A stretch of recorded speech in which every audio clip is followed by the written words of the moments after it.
With the Clone Wars coming to a crashing end and the activation of Order 66 by Chancellor Palpatine, the Jedi was slaughtered. Those who survived were sent deep into exile across the far reaches of the galaxy. As a result of this, Palpatine organized a group of ruthless Jedi hunters known as the Order of the Inquisitorious and placed them under the command of Darth Vader. Vader then tasked them with the goal of hunting down and killing any Jedi survivors of Order 66 or any children showing signs of Force sensitivity. So who were these Inquisitors? Well, we're going to break down every single known Inquisitor in canon and their stories. So remember to subscribe and let's get into it. Number 1. The Grand Inquisitor. The Grand Inquisitor is an Utapuan Male and served as the highest-ranking member within the Order of the Inquisitorious. He reported directly to Darth Vader and was given the most difficult and elusive Jedi to hunt down. The Grand Inquisitor has no name in canon, but he actually served as a Jedi Temple guard in the Order up until the time of the Great Purge. He was actually the Temple guard seen on the left here who escorted Barriss Offee to her trial in the Clone Wars Season 5 finale, after she tried to frame Ahsoka Tano for a massive attack on the Jedi Temple. After being caught as the real attacker,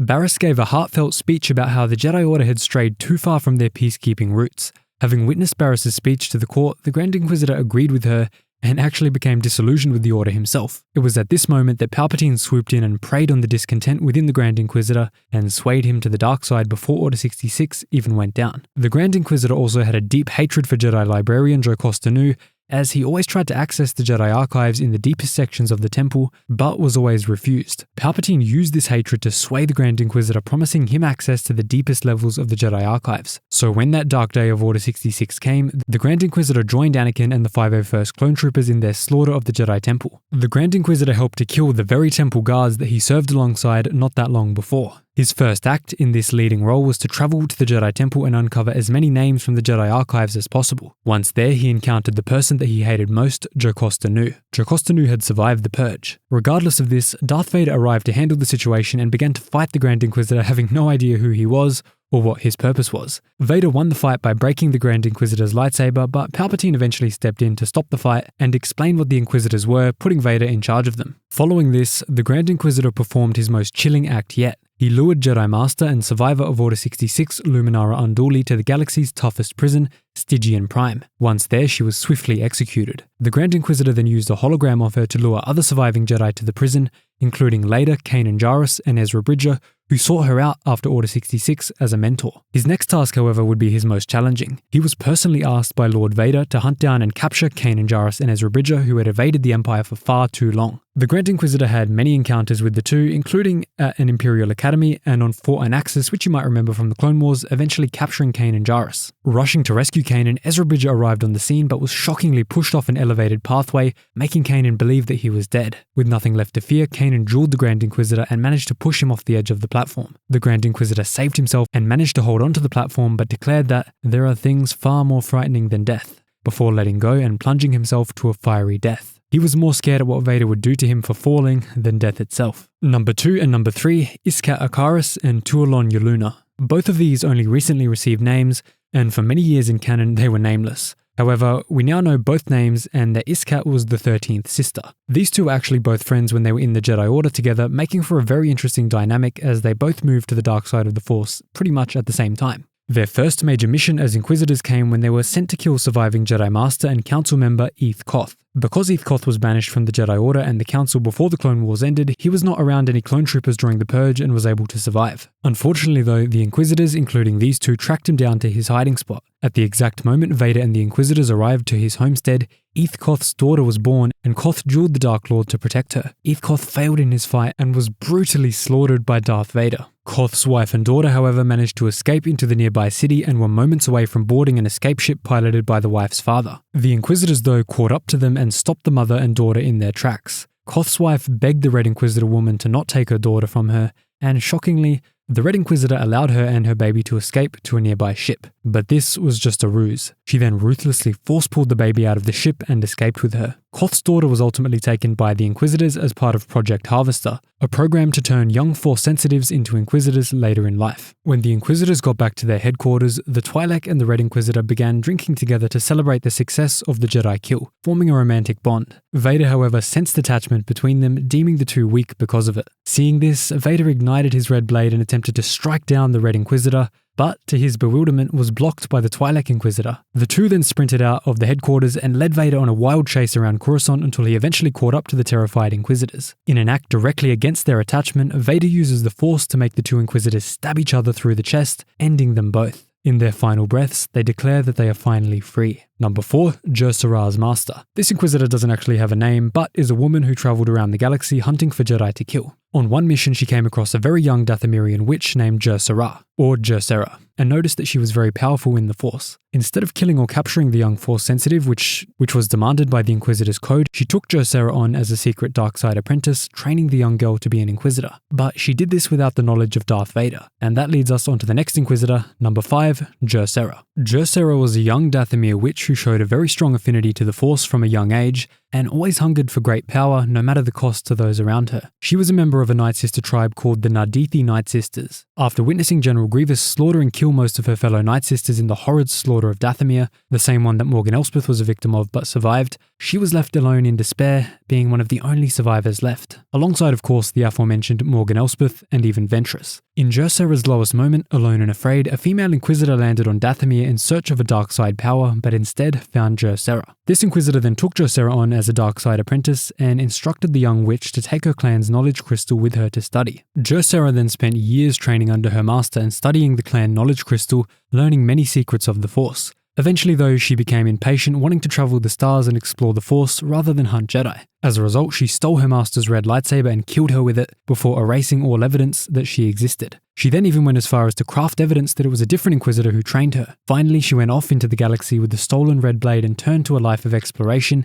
and even the occasional bounty hunt. Number 5.5, Morocc. The only reason Morocc even makes this list is because he's so damn cool, but by the traditional metrics, he's not really an Inquisitor of the Inquisitorious Order. He certainly hunts Jedi, as we see in the Ahsoka series, but he's a literal figment of Night Sister magic, which is just channeling the dark side of the Force, by the way, so a special mention he will get. Number 6, the second sister, Trilla Siduri. Trilla was originally a member of the Jedi Order and even managed to escape Order 66. Tragically, however, her master, Sia Junda, left her alone when the Empire discovered their hiding. Sia wanted to lure the Imperials away from their position to protect Trilla, but the young girl took this as a betrayal. Although she was successful in luring the Imperials away, Sia Junda was tortured and eventually revealed Trilla's hiding spot, allowing her to also be captured and tortured. Not being able to handle the torture any longer, Trilla succumbed to the dark side and agreed to become an Inquisitor. This gave her the title Second Sister. Sometime later, she was sent to investigate a sighting of a possible Jedi on the scrap world of Bracca after a young Jedi named Cal Kestis was seen saving a co-worker with the Force. Cal was eventually outed as a Jedi, leading the Inquisitors on a galactic manhunt for him. Cal was luckily saved by Trilla's old Jedi Master, Sia, and eventually came into possession of a holocron containing a list of the galaxy's Force-sensitive children, the most sought-after object by the Inquisitors. The second sister eventually stole the holocron, leading Cal and Sia to Fortress Inquisitorious on the moon Nur in the Mustafar system. Cal soon managed to steal the holocron back from Trilla, which marked a horrible failure for her and got the attention of Darth Vader himself. Vader was so angry at her failure that he stabbed her through the back in front of Cal and her former master.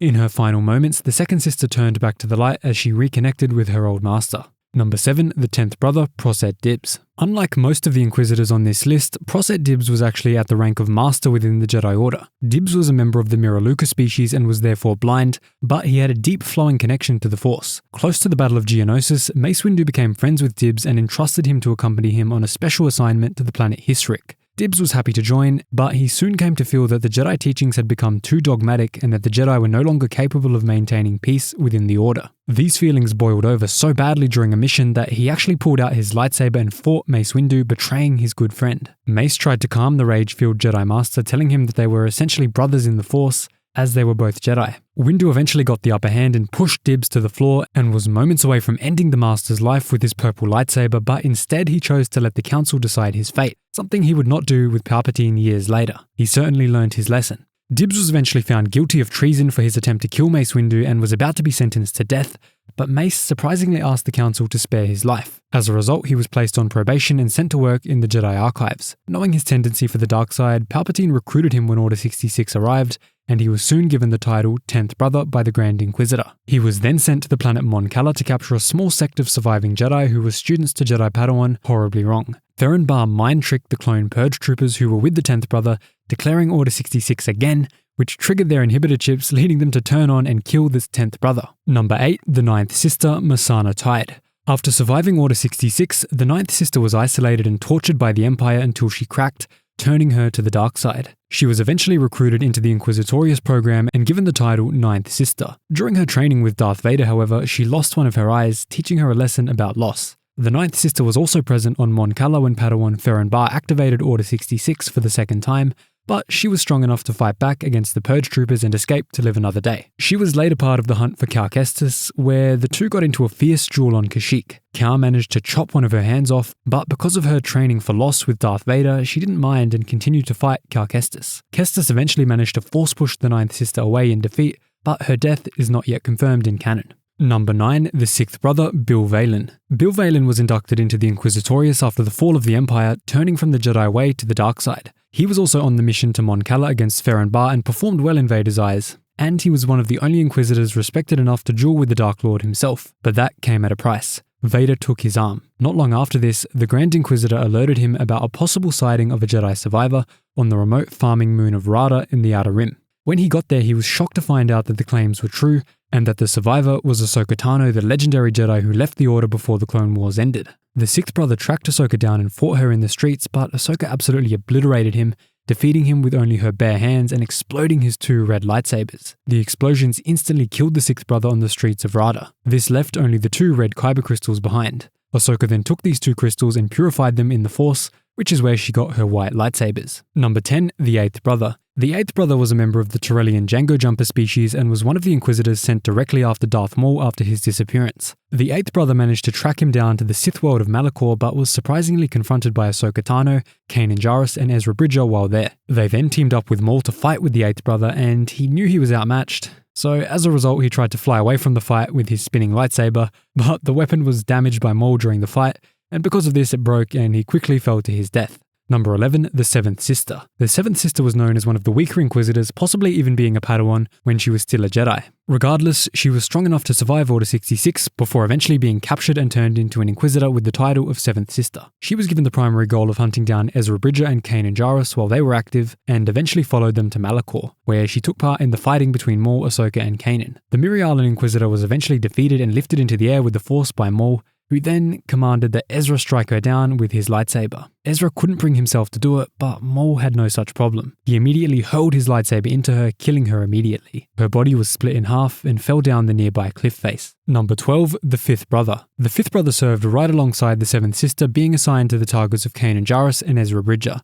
He was considered one of the weaker Inquisitors, even less skilled than Kanan. The fifth brother also developed a fear of Maul, who was nicknamed the Shadow by the Inquisitors. This was because he was known as an Inquisitor killer before he was stranded on Malachor, having presumably slaughtered many. Just like her, he followed the two Jedi to Malachor, where he got into the intense fight with Maul. Ahsoka was then able to damage his lightsaber, causing him to drop it, allowing Maul to swoop in and cleave him through the stomach, killing him on the spot. Number 13, the third sister, Reva Savander. Reva is the primary Inquisitor antagonist of the Obi-Wan Kenobi show. In her pursuit of Jedi Master Kenobi and Princess Organa, she faced both support and opposition from fellow Inquisitors and Darth Vader. After various confrontations and strategies, including taking Organa hostage, horrible idea, and tracking Kenobi's allies, Vader promoted her to Grand Inquisitor. However, her ambitions led her to challenge Vader, resulting in her near death. Discovering a message about Luke Skywalker, again another horrible plot point, Vader's hidden offspring, she travelled to Tatooine with the intentions to kill him, but had a change of heart, somehow, out of nowhere, I don't know.